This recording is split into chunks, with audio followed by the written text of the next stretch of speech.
तर परत आज तुमच्यासाठी एक नवीन व्हिडिओ घेऊन आलो. टॉपिकचं नाव आहे banking and finance. Banking and finance second. तुम्हाला थर्डचे पण जे मोस्ट इम्पॉर्टंट क्वेश्चन पेपरला घेताना ते सांगणार आहे. TY BCom साठी TY BCom ला पण आहे, आणि जे तुम्ही नंतर यूज करणार आहे MCOM, MBA किंवा अदर कॉम्पिटेटिव्ह एक्झाम किंवा तुमच्या नॉलेजसाठी पण इम्पॉर्टंट आहे. त्यासाठी बघूया आपण काय काय क्वेश्चन येते. तर पहिलाच क्वेश्चन बघू function of financial system in India. आता इंडियामध्ये फायनान्शियल सिस्टीम कशी आहे, कशी वर्क करते हे तुम्हाला माहित पाहिजे.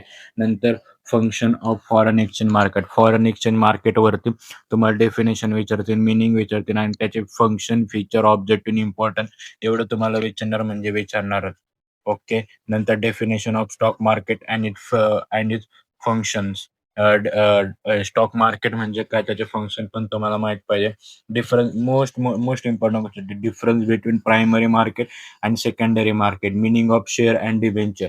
शेअर अँड डिबेंचरचं मिनिंग थोडंसं फक्त चेंज आहे, तर ते विचारतात, कारण पोरांना कन्फ्युज करणार स्टुडंटला.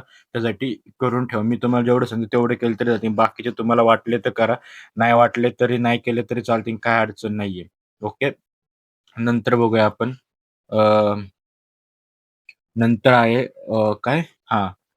Explain the role of financial system in in economic development. आता आपली कंट्रीची डेव्हलपमेंट येते, तर त्याच्यामध्ये फायनान्शियल सिस्टमचा काय रोल आहे, त्यांनी कसं एक्सप्लेन केलं हे तुम्हाला माहित पाहिजे. त्याचं मीनिंग, ऑब्जेक्टिव्ह, फंक्शन तुम्हाला माहित पाहिजे.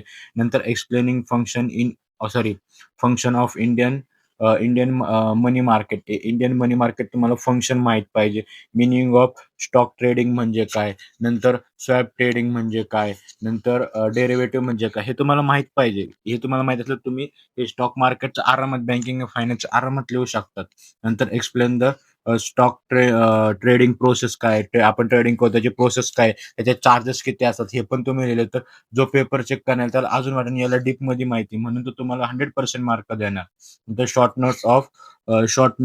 Right a short note on online trading. Online ट्रेडिंगचं आपण काय ते explain the type of trading ऑर्डरची कोणकोण टाईप आहे ते तुम्हाला माहित पाहिजे. रोल ऑफ सेबीचं रोल काय आहे, फंक्शन ऑफ RBIचे काय आहे. नंतर एक्सप्लेन इन NBFC. आता जे स्टॉक मार्केटच्या हे आहे की सेबी झालं, NBFC झालं, RBI त्याचे लक्ष ठेवतं. ते फंक्शन, ऑब्जेक्टिव्ह काय, त्यांचे रोल काय, हे तुम्हाला माहित पाहिजे. त्यानंतर परत एक बघूया आपण. Meaning of NBFC, function of NBFC. हे मोस्ट इम्पॉर्टंट विचारणारे क्वेश्चन आहे. डिफरन्स बिटवीन बँक आणि NBFC. NBFC मध्ये बँकमध्ये काय डिफरन्स हे तुम्हाला माहित पाहिजे, हा पण विचारू शकतो.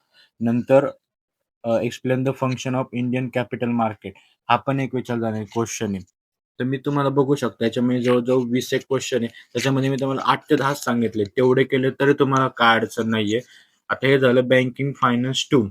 आता बँकिंग फायनान्स 3 चं पण आपण सांगणार आहे, तर नेक्स्ट व्हिडिओमध्ये. हा व्हिडिओ आवडला असेल तर लाईक करा, शेअर करा तुमच्या मित्र-मैत्रिणींना. तुमच्या ग्रुपमध्ये पण पाठवून ठेवा, तुमच्याकडे सेव्ह करून ठेवा. एकदा व्हिडिओ गेल्यावर परत भेटत नाही. आणि हे मोस्ट इम्पॉर्टंट क्वेश्चन, याच्यामधलेच क्वेश्चन तुम्हाला पेपरला येणार.